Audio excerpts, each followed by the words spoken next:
Hello साथियों। Hi everyone. मैं परविंदर कुमार आप सभी का अपने चैनल में हार्दिक स्वागत करता हूं। तो साथियों, आज आपके सामने मैंने एक टेबल बनाई है।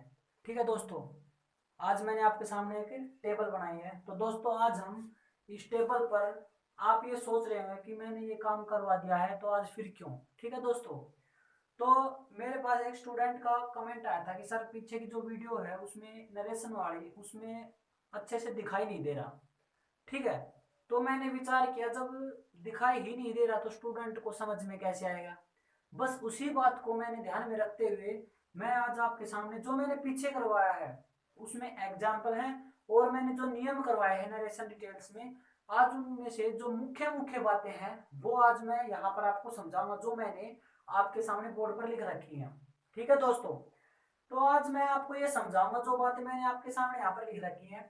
ज्यादा समय न गवाते हुए हम अपनी बात पर सीधे आते हैं। तो मैंने क्लास वन थी उसके अंदर यही बताया था कि जो हमारी, आप उन वीडियोस को जरूर देखना, उनको भी देखना और इसको भी देखना। ठीक है, क्या है कि इसमें क्या है कि मैं मेन मेन बताऊंगा, उसमें मैंने थोड़ा डिटेल्स में एक्सप्लेनेशन कर रखा है। ठीक है, अब ये है कि दोबारा इसमें डिटेल में आप वो क्या बोलते हैं एक्सप्लेनेशन करना पड़ेगा, नहीं तो आप उनको देखना एक बार। लेकिन जो मैं ये करवा रहा हूँ मेरे बात इसको रट लेना पूरी तरह से ध्यान में। ठीक है, अब देखो, जो हमारी क्लास वन करवाई थी पार्ट वन नरेशन का, उसमें मैंने करवाया साथियों कि जो रिपोर्टिंग वर्ब होती है वो क्या होती है, जो कोमा के बाहर लिखा होता है, जैसे ही सेड टू मी, उनको हम रिपोर्टिंग वर्ब बोलते हैं। और जो कोमा के अंदर लिखा जाता है ऐसे करके, उस चीज को हम रिपोर्टेड स्पीच बोलते हैं। ठीक है दोस्तों, उस पार्ट में मैंने यही चीजें समझाई है अच्छे से, एक दो एग्जांपल लेकर के यही सब डिस्कस किया है। तो बात साथियों, अब बात आती है हमारे पार्ट टू की। उसमें मैंने क्या किया, उसमें हमने सिखाया था कि जो, चलो पार्ट टू को मैं बाद में डिस्कस करता हूँ, पहले पार्ट थ्री पर ही आ जाते हैं। पार्ट थ्री में मैंने करवाया था, इसके पश्चात इसके बाद डिस्कस करूंगा पार्ट टू। पार्ट थ्री में मैंने करवाया था दोस्तों कि जो हमारा टेंस है वो नरेशन में किस प्रकार बदलता है, कहां पर बदलता है, कहां पर सेम रहता है। ठीक है साथियों, आज उसी बात को हम ध्यान में रखते हुए मैं स्टार्ट करने जा रहा हूं उसी बात को। हमारा एक साइड लिखा हुआ है रिपोर्टिंग वर्ब, एक साइड लिखा हुआ है रिपोर्टेड स्पीच। ठीक है दोस्तों, इसमें क्या है देखो, इसमें ये कहता है यदि आपको सेंटेंस के अंदर, वाक्य के अंदर जो रिपोर्टिंग वर्ब है, यानी कि जो कोमा, मैं बार बार रिपीट कर रहा हूं, रिपोर्टिंग वर्ब वो होता है जो कोमा के बाहर लिखा होता है, जैसे ही said to me, he said, he says, उसको रिपोर्टिंग वर्ब बोलते हैं। जो बाकी बच गया कोमाज के अंदर उसको रिपोर्टेड स्पीच बोलते हैं। ठीक है, अब देखो, यदि रिपोर्टिंग वर्ब हमारी प्रेजेंट और फ्यूचर टेंस के अंदर है, यदि हमारी रिपोर्टिंग वर्ब प्रेजेंट टेंस और फ्यूचर टेंस के अंदर है, तो जब हम उसका इनडायरेक्ट स्पीच बनाएंगे, यानी कि जब हम डायरेक्ट स्पीच को इनडायरेक्ट स्पीच में बदलेंगे, तो उसका टेंस नहीं बदलेगा।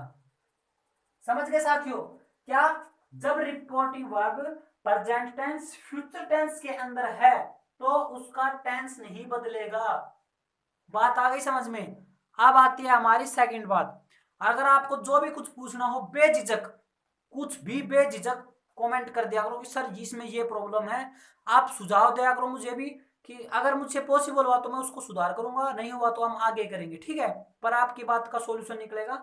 आप कंफ्यूज मत हो, अगर आप ये बताओ मन में एक डाउट हुआ तो फिर बढ़ते ही बढ़ते जाएंगे। जब भी डाउट आता है उसको उसी टाइम क्लियर करो, बिल्कुल एकदम। ठीक है, आगे देखो, आगे आता है हमारा, अगर रिपोर्टिंग वर्ब पास्ट टेंस में है, अगर रिपोर्टिंग वर्ब पास्ट टेंस में है तो क्या होगा, रिपोर्टेड स्पीच, यानी कि जब रिपोर्टिंग वर्ब, ये हमारी रिपोर्टिंग वर्ब है, अगर ये पास्ट टेंस के अंदर है, तो साथियों जब हम इनडायरेक्ट स्पीच बनाएंगे तो जो हमारा प्रेजेंट में, हाँ, और ये क्या है, जो बनाएंगे तो जो हमारा रिपोर्टिंग स्पीच है वो प्रेजेंट प्रेजेंट में है, मतलब ये पास्ट में है, और रिपोर्टेड स्पीच यानी कि जो कोमा के अंदर लिखा होता है वो प्रेजेंट में है, तो हमारा टेंस बदल जाएगा, हमारा टेंस बदल जाएगा। अब वो किस प्रकार बदलेगा वो देखो कैसे। यदि प्रेजेंट, यो रिपोर्टेड स्पीच के अंदर अगर सिंपल प्रेजेंट टेंस है, ओनली सिंपल, तो वो सिंपल पास्ट में बदल जाएगा। अगर सिंपल प्रेजेंट कॉन्टिन्यूस, पी का मतलब है प्रेजेंट प्रेजेंट प्रेजेंट प्रेजेंट, सी का मतलब कंटिन्यूस। ठीक है, यदि प्रेजेंट कंटिन्यूअस में है तो वो पास्ट में बदल जाएगा। कहने का मतलब इस साइड प्रेजेंट है तो उस साइड पास्ट में बदलेगा। यहाँ पर प्रेजेंट परफेक्ट में है तो पास्ट परफेक्ट में बदलेगा। यहाँ प्रेजेंट परफेक्ट कंटिन्यूअस में है तो पास्ट परफेक्ट कंटिन्यूअस में बदलेगा। ठीक है दोस्तों, अब बिल्कुल आवाज आवाज भी बता देना मुझे, आवाज भी क्लियर आ रही है और आपको जो दिखाई दे रहा है सामने बोर्ड के ऊपर मैंने क्या लिखा हुआ है बिल्कुल एकदम क्लियर दिखाई दे रहा है।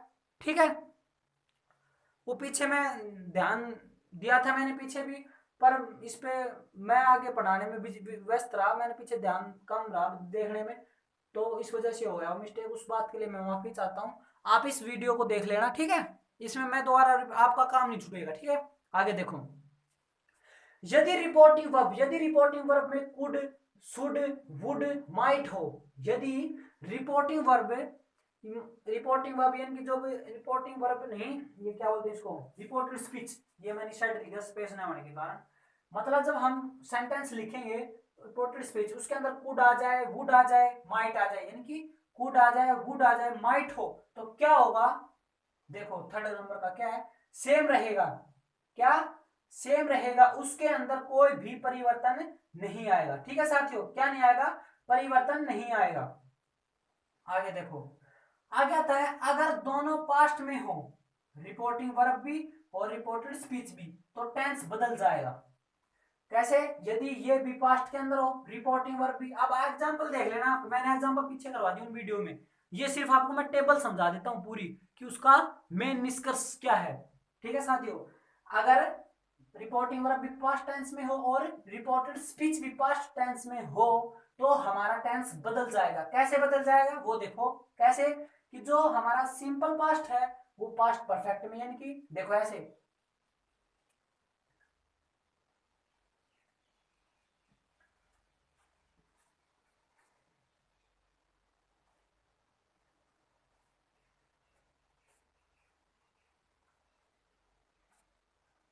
देखो कैसे बदल जाएगा, जैसे 1 2 3 4, मैं समझाता हूं कैसे। देखो इसको समझो आप सिंपल पास्ट, ये हमारा कंटिन्यूअस, सेकंड वाला कंटिन्यूअस मैंने समझाया था आपको, ये हमारा परफेक्ट और ये हमारा परफेक्ट कंटिन्यूअस। अब देखो, अब इसमें कह रहा है कि जो सिंपल पास्ट है वो पास्ट परफेक्ट में, यानी कि जो 1 है वो हमारा 3 में बदल जाएगा और 2 है वो हमारा 4 में। कैसे, सिंपल पास्ट पास्ट परफेक्ट में, past continuous past perfect continuous में। ठीक है साथियों, इसी वीडियो के माध्यम में यही बताना चाहता था कि जो हम पीछे जो भी डिस्कस हुई आज मैंने उसको दोबारा से रिपीट कर दिया साथियों। अब एक रह गया हमारा पार्ट 2। क्या था पार्ट 2, उसमें मैंने क्या डिस्कस किया था, उसमें यह डिस्कस किया था कि इसके अंदर तो मैंने टेंस कैसे बदलते हैं वो सिखाया था, उसमें साथियों मैंने वो समझाया था कि हमारा पर्सन कैसे चेंज होते हैं, क्या होता है, पर्सन कैसे चेंज होते हैं, first person, second person, third person कैसे चेंज होते हैं। आप बिल्कुल भी घबराए मत करो, जो भी आपका क्वेश्चन हो आप बेझिझक कमेंट करके पूछ सकते हैं। ठीक है साथियों, अब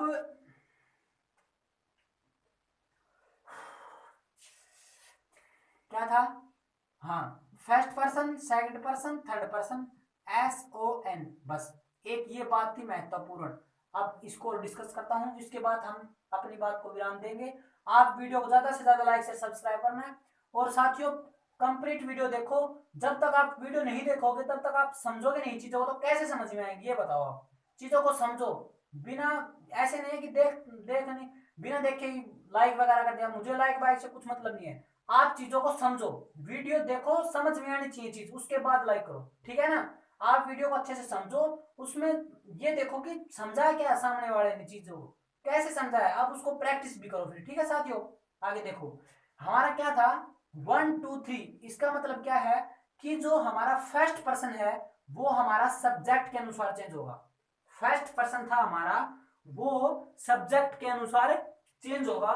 ठीक है साथियों, और क्या था कि जो हमारा सेकंड पर्सन है, जो हमारा सेकंड पर्सन है वो ऑब्जेक्ट के अनुसार चेंज होगा, और जो थर्ड पर्सन है हमारा वो नो चेंज होगा। नो चेंज का मतलब इसके अंदर कोई भी बदलाव नहीं आएगा। समझ गए मेरी बात, नो चेंज का मतलब इसके अंदर कोई भी बदलाव नहीं आएगा। तो साथियों आज के लिए इतना ही काफी, मैं अपनी बात को यहीं पर विराम देता हूं, इसके बाद हम आगे करवाएंगे कल। तो तब तक के लिए जय हिंद, जय भारत।